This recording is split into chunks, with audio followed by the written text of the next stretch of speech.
তো আজকের ধামাকা আপনারা দেখতে পাচ্ছেন শোল মাছ আর কই। এই দেখুন দেখা হলো হলুদ লবণ। এই দেখো প্রথমে মাছটা কেটে নেওয়া হয়েছে, ধুয়ে হলো হলুদ, তারপরে লবণ পড়ে গেল, ভালো করে ম্যারিনেট করে নিতে হবে, মাখিয়ে নিতে হয় ভালো করে। আদা রসুন লঙ্কা পেস্ট, আদা রসুন লঙ্কা বেটে নেওয়া হয়েছে শিলনোড়াতে, টমেটো কাটা, পেঁয়াজ কাটা দিয়ে দেওয়া হচ্ছে, তেল আপনার মাছটা দিয়ে দেওয়া হবে,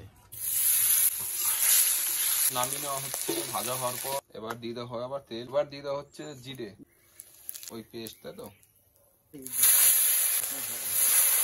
আদা রসুন পেঁয়াজ সব দিয়ে দেওয়া হলো। এবার আলুটা কেটে নেওয়া হচ্ছে, দেখুন আমার মা কাটছে, আলু কেটে নেওয়া হয়েছে, দেখো দিয়ে দেওয়া হচ্ছে।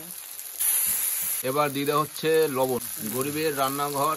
এবার পড়ে যাবে হলুদ, এই দেখুন। এবার দিয়ে দেওয়া হবে ধনের গুঁড়ো, লঙ্কার গুঁড়ো, ধনের গুঁড়ো লঙ্কার গুঁড়ো দিয়ে দেওয়া হলো। এই দেখুন আর একটু জল দিয়ে দেওয়া হলো। আপনারা দেখছেন শোল মাছের তরকারি, দেখতে থাকুন, সঙ্গে থাকুন আর চোখ রাখুন মন্ডল ব্লগসে। কিছুক্ষণ জাল হওয়ার পর দিয়ে দেওয়া হচ্ছে মাছ, হলো মাছ, এই দেখুন কমপ্লিট। গরম মশলা দিয়ে দেওয়া হলো। ফার্স্টে ফলো রাখুন, ভিডিওটি বারবার দেখুন ঘুরিয়ে। এবার 2 মিনিট জাল হবে, এবার নামিয়ে নেওয়া হবে। এই দেখুন নামিয়ে নেওয়া হচ্ছে। ভালো থাকবেন, সুস্থ থাকবেন, টাটা বাই বাই।